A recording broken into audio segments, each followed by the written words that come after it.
अपने ही अंतस में गया हुआ सत्य प्रज्ञ हुआ व्यक्ति वहीं से परंपरा चली।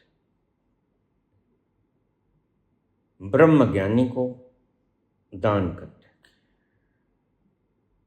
पता नहीं किसी जन्म के कौन से पाप कट जाए।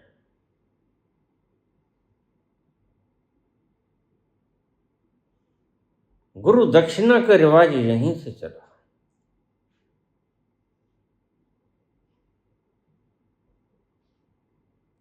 गुरु पूर्णिमा का त्योहार इसी दिन इसलिए मनाया गया। इसे व्यास पूजा के रूप में जाना जाता है। वह जो किसी कर्म के लेन देन बाकी रह गया, और ध्यान रखो वह व्यक्ति तो हमें पता नहीं कहाँ है, जिससे हमारा लेन देन का संबंध है उसे तो हम जानते हैं, लेकिन यह अपने अंतस में गया हुआ व्यक्ति विराट हो गया है। इसको दान दिया हुआ व्यक्ति जिसका हमने देना है वहां पहुंच जाएगा और हम कर्ज मुक्त हो जाएंगे। यह थी भीतर की रहस्यात्मक उद्घाटन।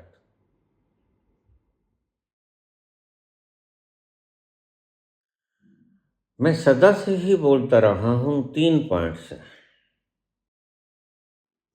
एक पॉइंट वह जिस पॉइंट पे शंकराचार्य पहुंच जाता है उसे परमात्मा का भी कुछ पता नहीं,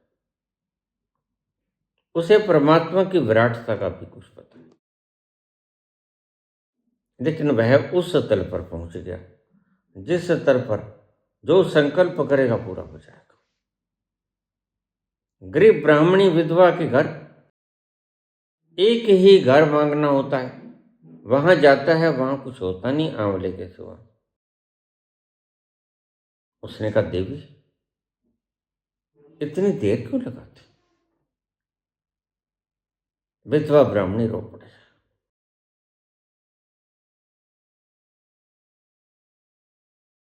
और शंकर सब समझ गए।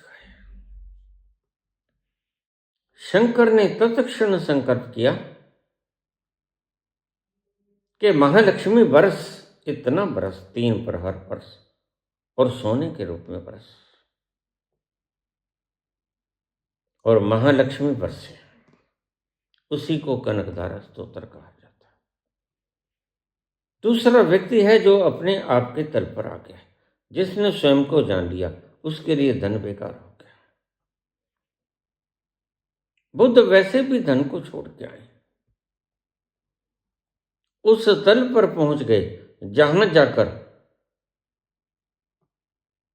धन बेकार हो जाता है। मान सम्मान गद्दियां, तुम्हारे सिंहासन कांटों की तरह चुभते हैं, बेकार ही नहीं होता।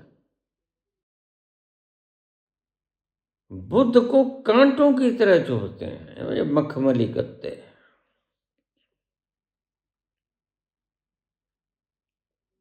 उसकी आत्मा को कहीं तृप्ति नहीं मिलती,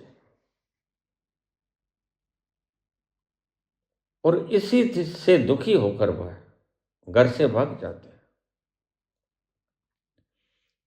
और अंत तो गत्वा वह पा जाते हैं जहां जाकर सब भ्रांतियां, कष्ट क्लेश दुख दरिद्र चिंता चिंतनाएं सब खत्म हो जाते हैं। अपने आप को जान लेना बड़ा सुंदर मुकाम है। पहले तुम्हें जंक्चर पॉइंट पे आना होगा, क्योंकि तुम जन्मों जन्मों से पदार्थ के प्यासे हो। तुम जन्मों जन्मों से पदार्थ के प्यासे हो। वो पदार्थ चाहे धन हो, बल हो, गद्दियां हो, मान सम्मान हो, लोग मेरी पूजा करें, सबसे ज्यादा धनी हूं, मैं चक्रवर्ती सम्राट बन जाऊं, सारी दुनिया का बल मेरे पास आ जाए। न जाने कितनी वासनाएं तुमने पाल रखी हैं, ये तुम्हारी सारी वासनाएं वहां जाके समाप्त हो जाती हैं। जंक्चर पॉइंट पे किसी प्रकार का कल्प वृक्ष नहीं है। बस जंक्चर पॉइंट पे पहुंचना ही कल्प वृक्ष में जाना होता है। वहां तुम जो भी मांगोगे, संकल्प करोगे, तत्क्षण पूरा हो जाएगा बिना देरी के। यही बाबा ने कहा, जो मांगूं ठाकुर अपने ते,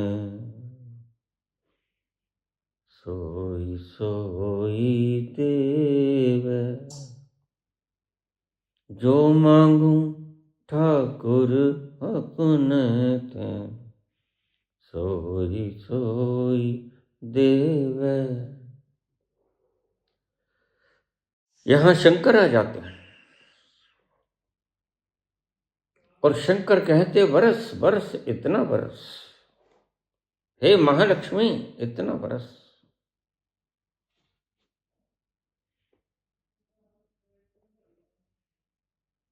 तुझे नमन है अंगम हरे हे पुलक भूषणमाशरन्ति, भृंगांगनेवं कुलाभरणं तमालम अंगीकृताखिल विभूतिर्पांगलीला, मांगल्य दास्तु मम मंगल देवताया।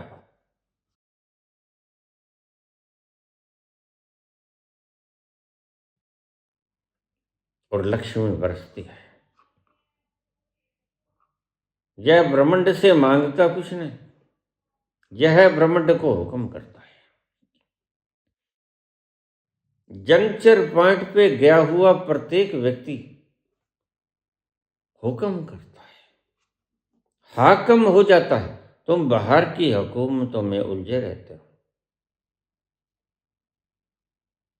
अपने ही भीतर अपने अंतस में एक पड़ाव है जहां तुम वस्तुतः हाकम बनते हो। यहां तो तुम चोरी, मकारी, कत्लो गारत, बेईमानी, झूठ, कितने प्रपंच रचते हो, कितने राजनीति के बिसात बैठाते हो, फिर भी तुम्हारी आकांक्षाएं अधूरी रह जाती हैं। मन के भीतर यह डर हमेशा बना होता है, अगर यह राज खुल गया तो तुम न जाने पागलपन की अवस्था में क्या कुछ कर बैठते। विक्षिप्त मति की ये निशानी, और विक्षिप्त मन न जाने क्या फैसला ले देता है, हिंदुस्तान तक को बेच सकता है।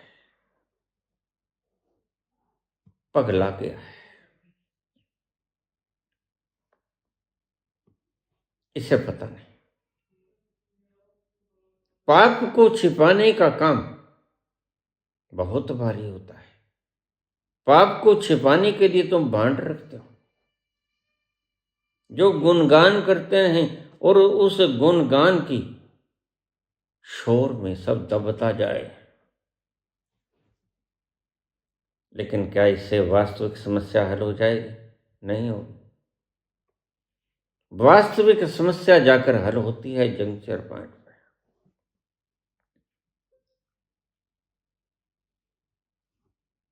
जहां तुम जो चाहो भोग सकते हो।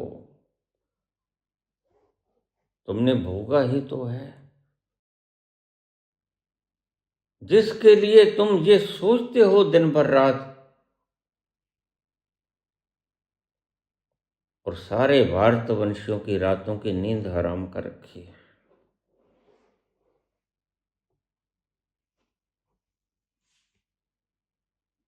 राज को राज रहने दो, पर्दे में रहने दो, पर्दा न उठाओ। पर्दा जो उठ गया तो भेद खुल जाएगा। अल्लाह मेरी तौबा,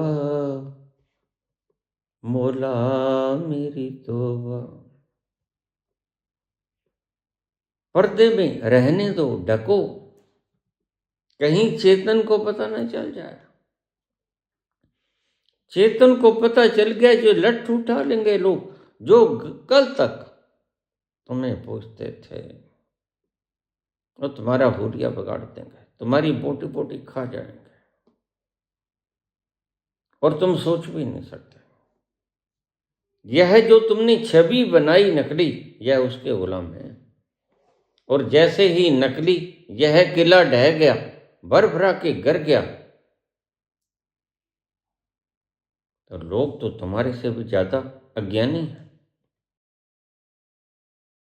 यही तो विश्वास खड़ा था कि भगवान राम में के दरबार में जाकर हमने थोड़ा सा अपनी कैपेसिटी के अनुसार दान दिया है, और यही तुम्हारा चंपत राय खा के चंपत हो जाता है। और तुम ढकते हो बजाय उघाड़ने के। नहीं, यह ज्यादा देर चलने वाला है नहीं। यह प्रकृति के विपरीत बढ़ता है। और बुद्ध कहते हैं लॉज आर सफिशिएंट, नियम अपना काम करेंगे। बीज अंकुरित होगा, वट वृक्ष बनेगा, फूल लगेंगे, फल लगेंगे, फल पकेंगे। फल पकेंगे, कोई तोड़ेगा नहीं, खुद गिर पड़ेगा। तो इंतजार करो उस वक्त का। संत मात्र इंतजार करता है। प्रकृति का नियम है कि पाप का फल भी गिरता है पककर, पुण्य का फल भी गिरता है पककर। जब वो फल गिरेगा तो हवाई महल सब भर भरा के गिर जाएंगे। पता चलेगा यह तो कागज थे, यह तो नामी कागज की थी, यह तो जहाज कागज के थे, यह तो सारा झूठों का पलिंदा था। अरे इस व्यक्ति ने हमें इतना पागल समझा। हमारी आस्थाओं से खिलवाड़ करने वाला यह है दुष्ट, इसको मार दो। फिर तुम कैसे बचा पाओगे? फिर शेख हसीना की तरह तुम दूसरे मुल्कों में जाकर शरण स्थली ढूंढोगे। यही तो कर रहे हो। यह रोज जहाज उठा के चल देना,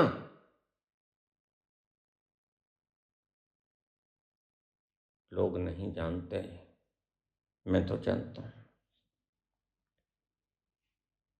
तुम छुपने का स्थान ढूंढ रहे हो,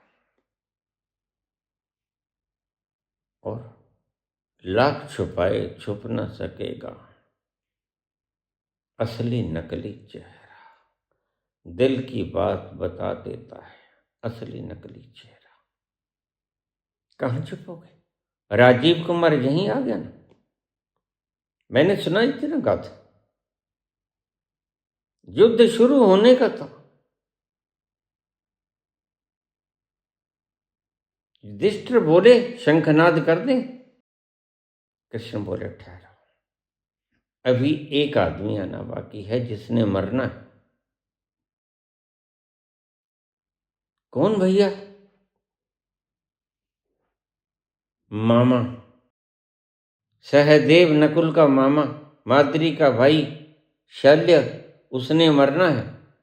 और उसने मरना ही नहीं है, उसने कर्ण को मरवाना भी है। उसके बिना बात न बनेगी। अगर कर्ण ना मरा तो तुम युद्ध ना जीत पाओगे। कर्ण बहुत महारथी है। मुझे किसी से डर नहीं लगता, मुझे डर लगता है तो सिर्फ कर्ण से लगता है। उसकी वर्ण विद्या का मैं आशिक हूं।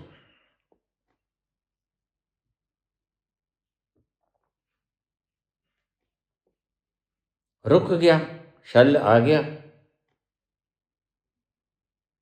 अर्जुन जाने लगा ठहरो, तो मत जाओ। युधिष्ठिर जाने लगा नहीं तुम न मत जाओ। दुर्योधन चला। दुर्योधन ने कहा बहुत बढ़िया सारथी है, महाबली भी था, योद्धा भी था, क्यों ना इसको अपने पाले में ले आए। बड़ी सेवा शुश्रूषा की। जैसे बिक जाते हैं चिड्डे चिड्डियां, वैसे ही वो भी विज्ञान। बोला दुर्योधन, तुमने हमारा दिल जीत लिया।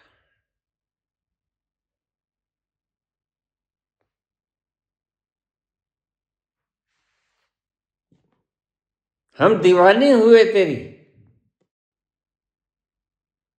सेवा के। चलो हम तुम्हारी तरफ से लड़ेंगे। और कृष्ण यही तो चाहते थे। कृष्ण ने एक चक्कर छोड़ा हुआ था, वह चक्कर काम कर रहा था। वो दिखता नहीं होता, लेकिन होता है। उसकी तरह जिसको आप रोज नकारते हो। परमात्मा नहीं होता, नियम नहीं होते, एनलाइटनमेंट नहीं होती, खुशी नहीं होती, कोई टारगेट नहीं जीवन का। ये सब तुम्हारी खोपड़ी की ईजादें हैं, सत्य इनमें से कुछ भी नहीं।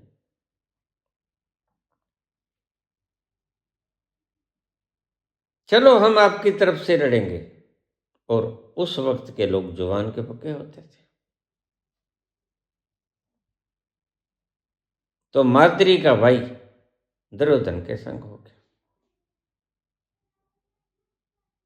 तो इस व्यक्ति का इंतजार था काफी देर से। मैंने कहा ना, ढूंढ लेंगे, तुम चिंता मत करो।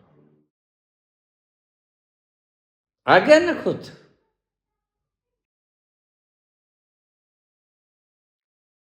करोड़ों कमा लिया, अरबों कमा लिया, लेकिन पेट भर गया, नियत कहाँ भरी। जब आवे संतोष धन, सब धन धूड़ समान।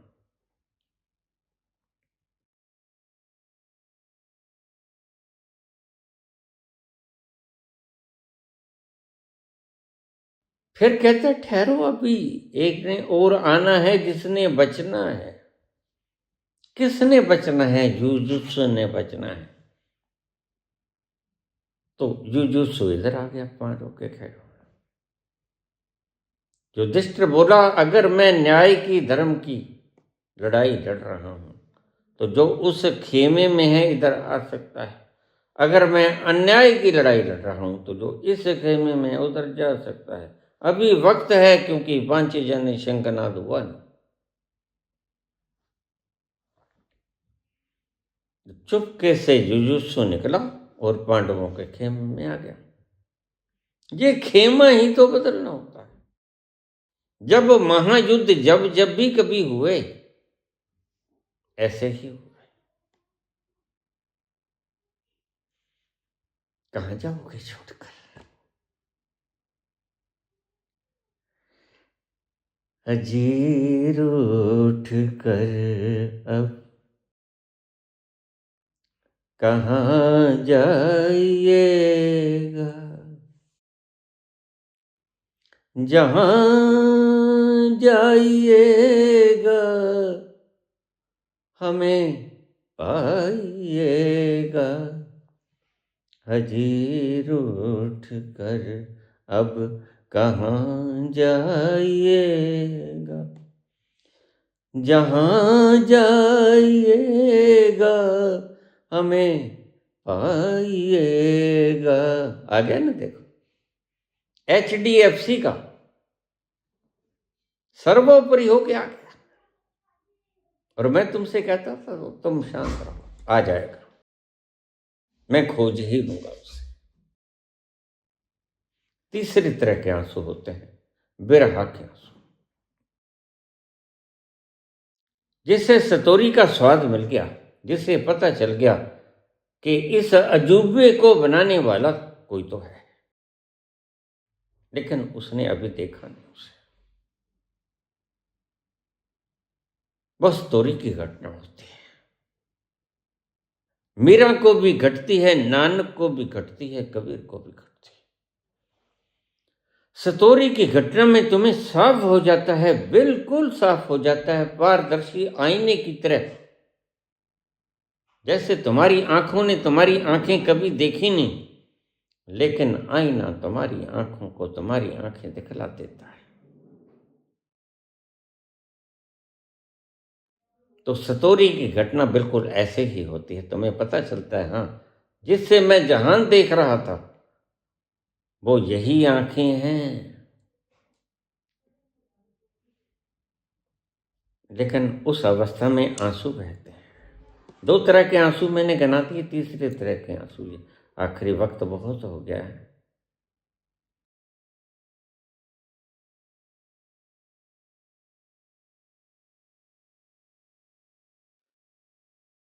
तो सतोरी देख ली, पता चल गया वह कोई है, कुछ है।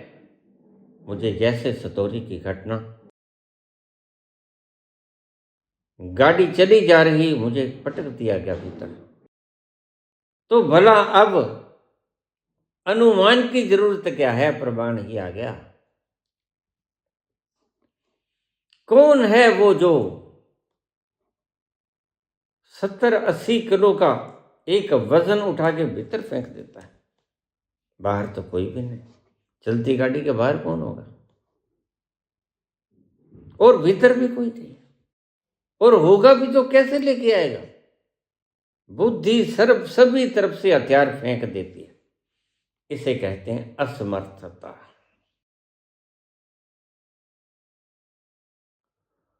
असमर्थता जब जब ऐसे घटित होती है कि तुम्हारी बुद्धि चक्कर आ जाती है, उसे कुछ हल नजर नहीं आता, जिससे जिसके साथ कुछ घटना तो घटती है, लेकिन पता नहीं वह था कौन। कोई था, 100% था, अन्यथा ये घटना कैसी हो गई, ये बिल्कुल इम्पॉसिबल है। हमारी बुद्धि भी मानती नहीं। मैं भी मेडिकल का स्टूडेंट हूं, था,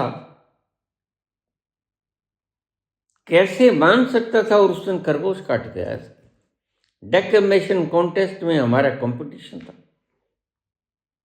उसमें मेरा नंबर था, मेडिकल की तरफ से बोलने का, भाषण करने का, और इनाम जीत के आया था, और रैबिट काट के आया था। भला मैं कोई पुण्य कर्म करके आया था? कोई पुण्य कर्म नहीं था। शास्त्र के हिसाब से देखे तो मैं पाप करके आया था। मुझे इतना बड़ा इनाम मिलने की कोई जरूरत नहीं थी परमात्मा के द्वारा, लेकिन उसने मुझे इनाम दिया। क्या इस जन्म का? नहीं, उसने पिछले जन्म का इनाम दिया। वह जो बीज अंकुरित था, वट वृक्ष बना, फल लगे, पके, और फल गिर गए। उस दिन गिर गए जिस दिन ये घटना घटी, चाहे मैं कुछ भी करके आया। और वो था सारे मुल्क को आज़ादी, सारे मुल्क को गुलामी की बेड़ियों से मुक्त करना। तो महात्मा गांधी को लाख गाली निकालते रहो, महात्मा गांधी के कोई फर्क नहीं पड़ता। महात्मा गांधी को मारना भी चाहते हो तो ये बैठा है। मत गलत फहमी में रहना कि हमने महात्मा गांधी को मार दिया, ये बैठा है। आओ फिर से आ जाओ, फिर से तुम्हें 3 गोलियां खराब करनी होगी। सतोरी की वो घटना जिसमें पक्का पक्का उसको भूला ही नहीं जा सकता। बुद्धि चकाचौंध, वो जो देखा उससे हतप्रभ हो जाती है। वो होता है असली समर्पण। जो मांगते हैं कृष्ण, कृष्ण कहते हैं सर्वधर्मान् परित्यज्य मामेकं शरणं व्रज। मेरी शरण में आ जाओ। शरण में तुम तो आ जाते हो, बस माथा टेक लेते हो, शरण में आके कहाँ आ गए? भीतर तो झुका नहीं। नमाज का मतलब भीतर झुकना है। शरीर का झुकना तो मात्र सर्कस होती है। वो तो सर्कस वाले रोज करते हैं, वो तो तुम भी रोज मंदिर गुरुद्वारों में करते हो, मस्जिदों में करते हो। वे सर्कस हैं, इससे परमात्मा का कोई संबंध नहीं।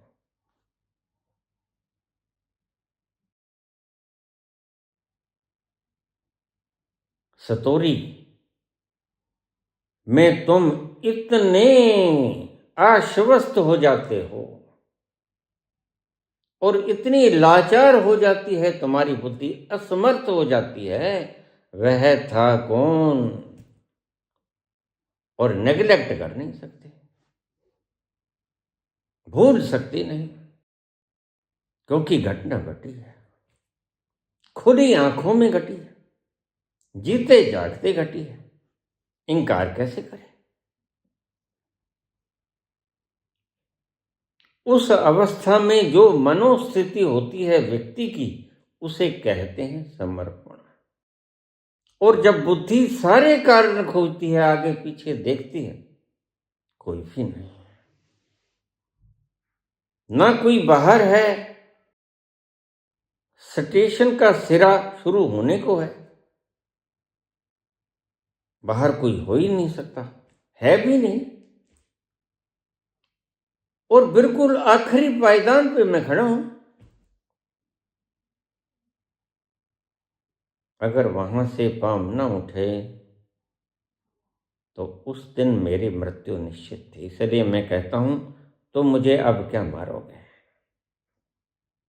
सबसे पहला दिन था जब मैं मरा, वहां से मर गया था,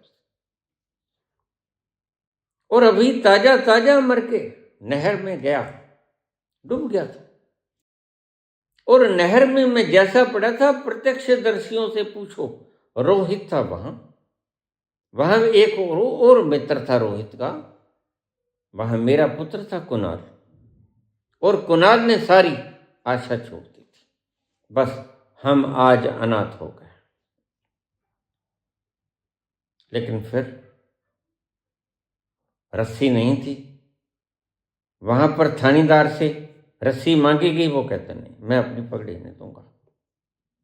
अरे पगड़ी को क्या चाटना है, पगड़ी ज्यादा बढ़िया है या जीवन। अरे जीवन को बचाने के लिए तो इन कितनी पगड़ियों का बलिदान दिया गया। मूर्ख, तू जीवन को बचाने के लिए पगड़ी नहीं दे सकता। नहीं दी उसने पगड़ी। फिर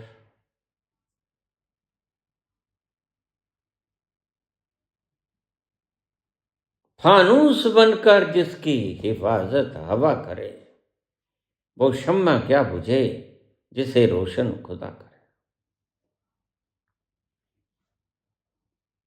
शंकर कहते हैं, मैंने जट से भेजी रस्सी,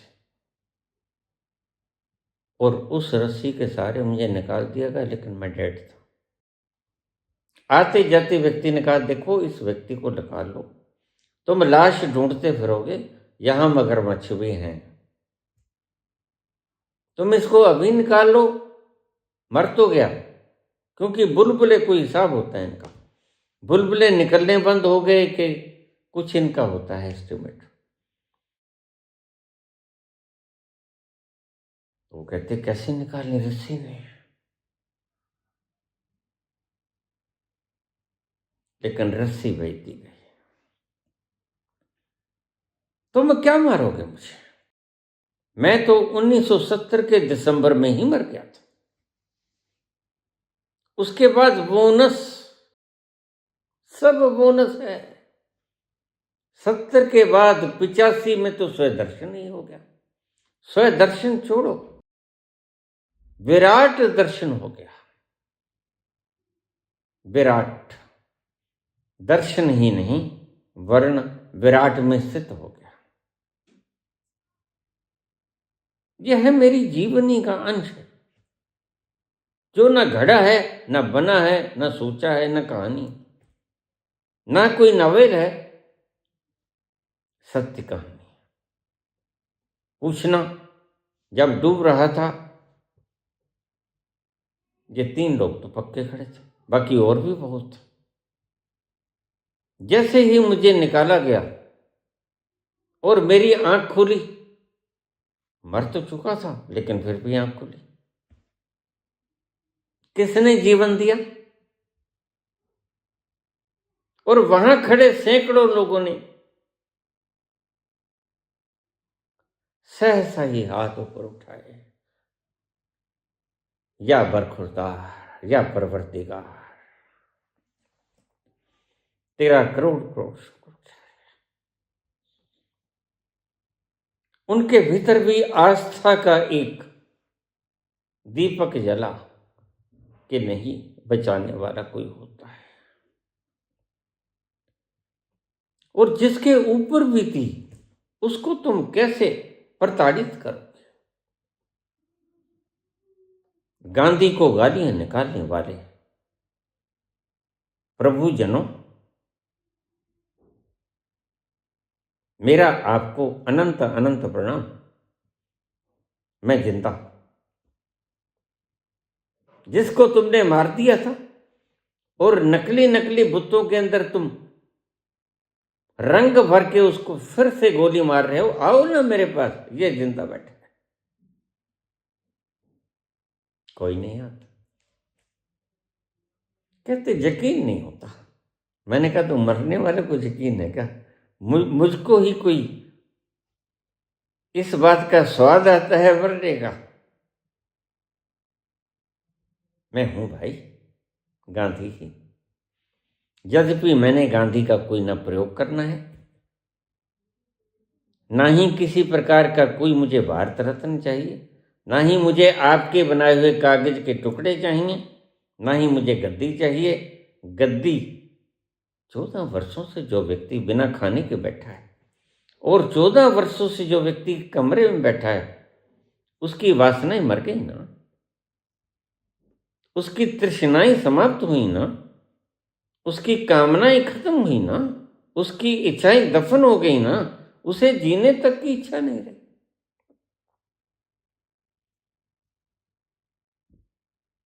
ये होती है असमर्थता। उस क्षण में मेरी बुद्धि असहाय हो गई। बहुत खोजा, बहुत खोजा।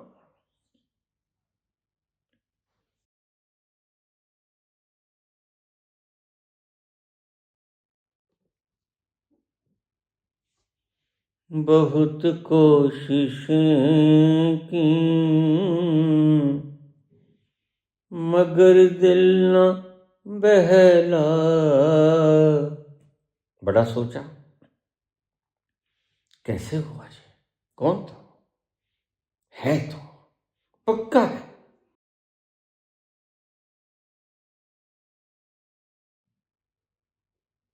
कई गीत छेड़े, कई गीत गाए, कई राग छेड़े, कई गीत गाए। और जब याद आए, बहुत याद आए, गम जिंदगी के अंधेरों में हमने चिरागे मोहब्बत जलाए बुझाए। जब याद आए, बहुत याद आए। उस घड़ी जो मेरी मन स्थिति थी, वो थी असमर्थता, वो थी असहायता। बहुत सोचा, बहुत सोचा, लेकिन कोई किनारा ना मिला। कौन था वो पता नहीं। था, बिल्कुल था, पक्का था। अन्यथा किसने पटका? विज्ञान का छात्र होना मेरे लिए वरदान सिद्ध हो गया। तर्क बुद्धि थी, टूट गई। ऐसी टूटी कि फिर विराट होकर ही जुड़ी। विराट होकर ही जुड़ी, फिर ऐसी टूटी।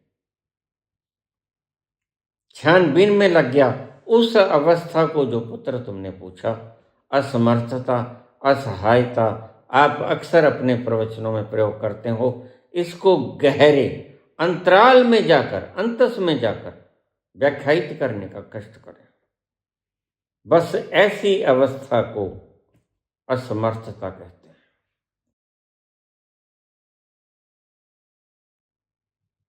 जो घटा लेकिन कोई ना था।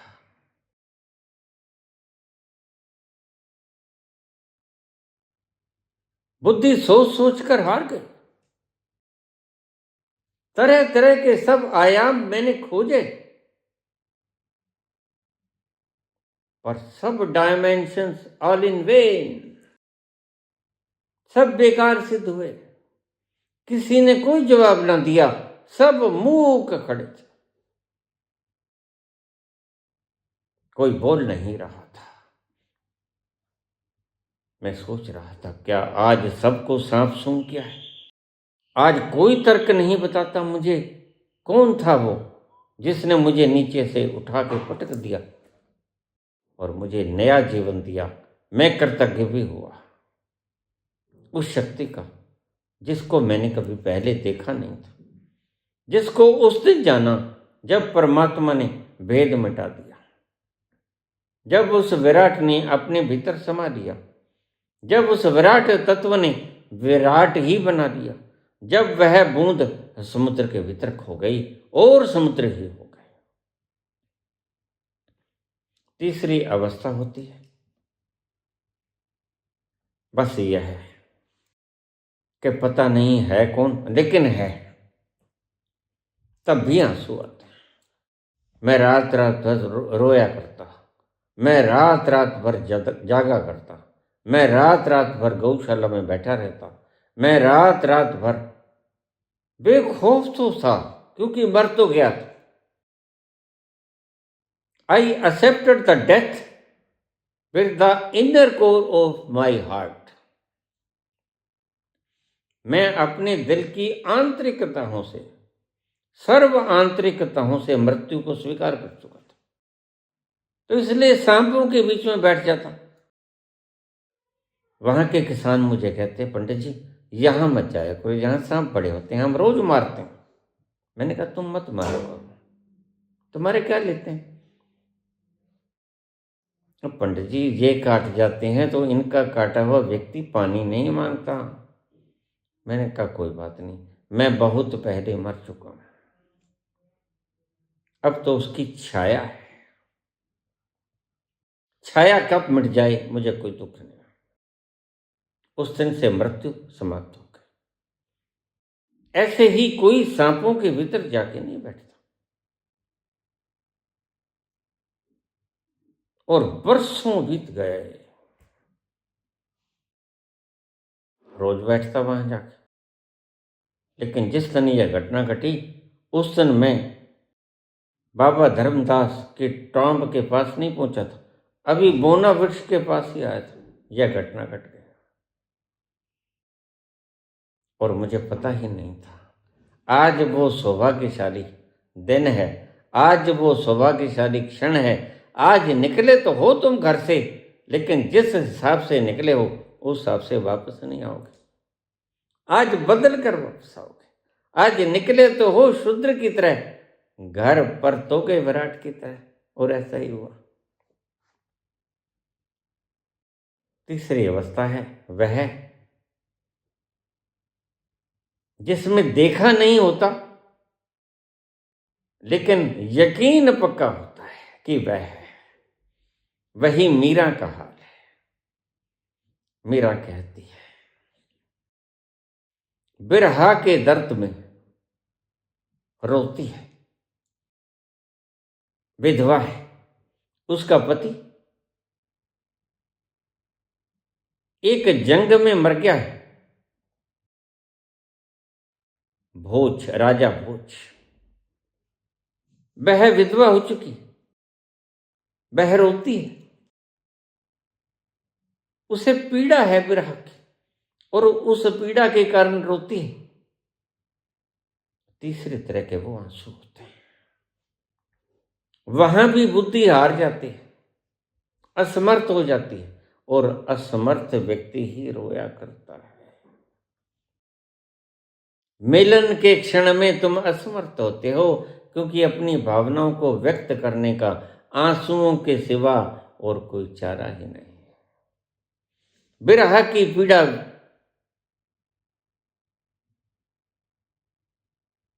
व्याख्यायित करने के लिए और कोई चारा ही नहीं आंसुओं के सिवा। और प्रेम का मिलन सुदामा और कृष्ण का, उस अनंत आनंद के क्षण में उस आनंद को वर्णित करने का आंसुओं के अलावा कोई चारा ही नहीं। रोती है मीरा अभी मिला नहीं, इसलिए शिकायत भी होती है। जो मैं ऐसा जानती,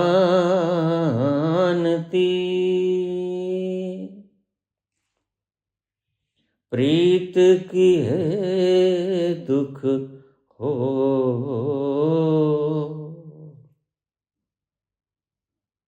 नगर ढिंढोरा पीटती,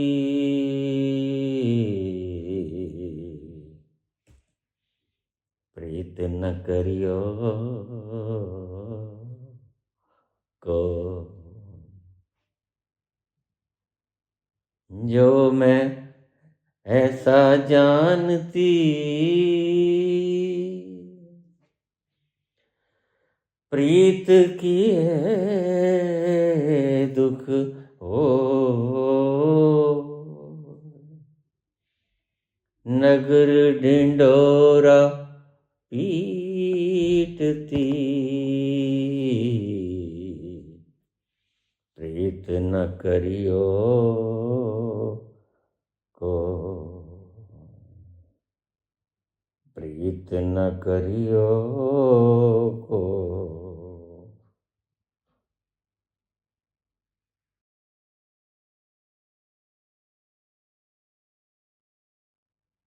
धन्यवाद।